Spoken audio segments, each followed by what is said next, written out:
okay, let it be known. I'm working hard when I ain't on the phone. This ain't a home, this ain't a phone. Grind never stopping, I'm keeping it cold. Hey guys, so just wanted to check in and give a recap on my win at Ironman 70.3 Michigan. So haven't been on the YouTube too much lately, but been away, been pretty busy, so thought I'd get back to it, and no better time than obviously after such a great day. This race, I really just wanted to go into it and kind of get back to the basics of racing. You know, don't take anything too serious, just do a normal training, normal focus going into the race. Don't like build the race up into being something so big and kind of high pressure. Obviously I didn't have the summer I wanted, so I kind of wanted to come out and just prove that I am still fit and ready to have a good day, and really just to prove it to myself, because you do start to have a little bit of doubts when things don't go well for a while. So we took it as a pretty late arrival to the race, just 2 days before, so there wasn't much time to do anything other than go to the pro meeting, get our race packets,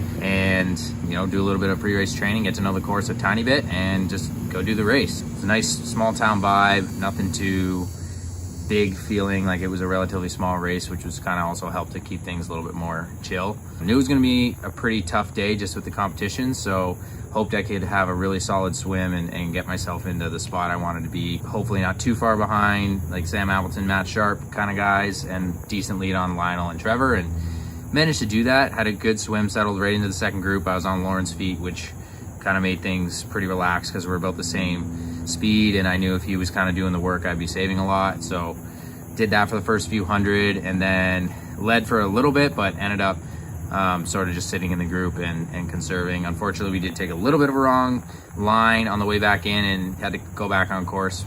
Cost us a few seconds, but nothing too crazy. And then onto the bike, I was right around 1:30 back, and I didn't like push super hard. I just sort of knew that group was pretty far ahead, take a bit of a slower approach to it, try to catch them with still having good energy left rather than using it all just to catch the group really quickly. So first turnaround was like 10K in, and I saw Lionel like pretty close. He'd actually made up quite a bit of time on me, so I figured he'd probably catch me, but I just kept going my pace and actually started feeling a little bit better as I was approaching that lead group. I could start seeing them up in the distance, and that really motivated me.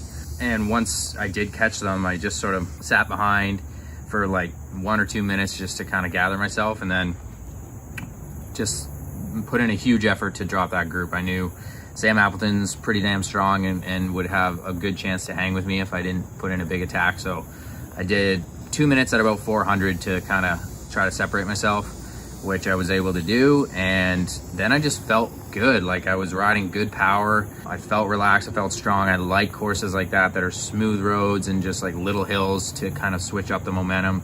And I was just really attacking the course and riding the course and not worrying too much about the specifics of what my power was. So I pushed pretty hard to the second turnaround, which was at like 50 something kilometers. Then I did the turn, and I saw that I'd actually put time into Lionel. I probably gained about 45 seconds on him since the previous turn, or even a minute. And then I was just really motivated to try to win it on the bike. Like if I could get off the bike with a lead, then I knew I would have a great shot. So I just pushed all the way back in.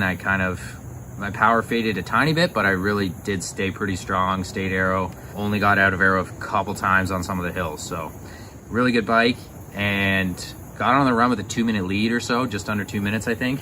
Settled in and sort of felt pretty strong. Like I felt better than I have on any run so far this year, which was surprising considering how hard I had pushed the bike. But I saw Lionel and Sam after the first turn, and I could see it was close to 2-minute lead, and I just sort of tried to stay relaxed but push to stay ahead, because further ahead you can stay, sort of the more doubts that your competition is going to have, and I really wanted to make sure I held that lead. So I didn't lose much time in the first 5K, 6K-ish at the turnaround. I'd only lost a few seconds. And then at the halfway turnaround, or just past halfway, again, I lost another 15, 20 seconds, but I still had a good lead. And then it did start to get pretty hard just before the last turnaround. I was starting to fatigue and really having to focus and dig. And at the last turnaround, that's something like 5K to go, I saw that Lionel was still probably a minute behind. So I figured, okay, like I've got this, I just got to keep it together. And I did. My legs were feeling it, that bike effort in my quads. I definitely felt the fatigue, but I was able to sort of push through and just stay focused. And I don't think I slowed down very much, if at all.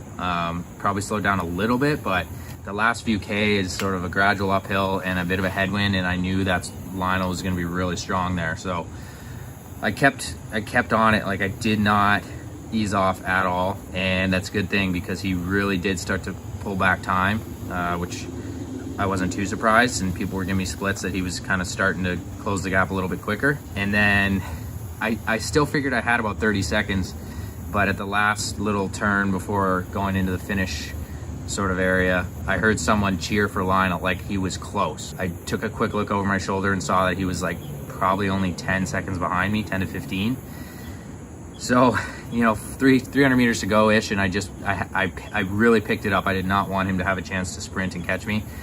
And as soon as I put that surge in, I felt my stomach literally churn, and I knew that I was in a bad spot. So I kind of used my sprint early in a sense, because I knew if it came down to the line, my body might just shut down. So I was really happy to see that finish chute come up. It was kind of around a curve, and it was hard to tell exactly how far it was going to be away, and I was glad it wasn't any further than it was, because it ended up being less than 11 seconds in the end. And I did puke right after the finish, which I've never done before, so something was a little bit different there for me, but I literally used everything I had to hold him off. Lionel's completely relentless. If you've ever raced with him, you know that 9 times out of 10 he's gonna have the strongest last 5K, like probably even faster than his first 5K. And I think he actually did upload his Strava, and he ran really fast the last 4 or 5K, which was a lot of uphill too. So congrats to him. He had a really good day. Trevor was able to pull off, catch 3rd place, and then, you know, Sam and Matt in 4th and 5th.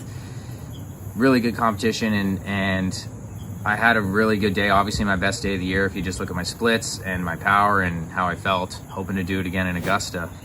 It's a big relief to put together good results. My first win since Oceanside last year, which is almost a year and a half ago now. So feels really good to get that one under the belt, and I definitely want to go back. I love races like that, courses like that. They suit me and they're fun, and everybody seemed to love the race. I didn't hear any complaints. So Ironman put on a good one there, and it's definitely one worth checking out. But next weekend, Augusta. I go to Augusta, Georgia on Thursday, and I'm going to recover like I never recovered before. And I'm going to come in and fire on all cylinders. And Jackson London, you better be ready, pal. You better be doing the same, my boy. Feeling good for that. I was second there in 2018, and it's a pretty similar course. Unfortunately, a downriver swim, which isn't super great because I like having the full swim, especially when you're racing guys that are a little bit slower than me on the swim, but not too bad, and it's non-wetsuit, so that'll make it a bit tougher as well. And then similar kind of rolling, smooth bike course, and flat run, but it'll be a little bit hotter, so it should be a different kind of race. But can't wait to see how it plays out and take another crack at it.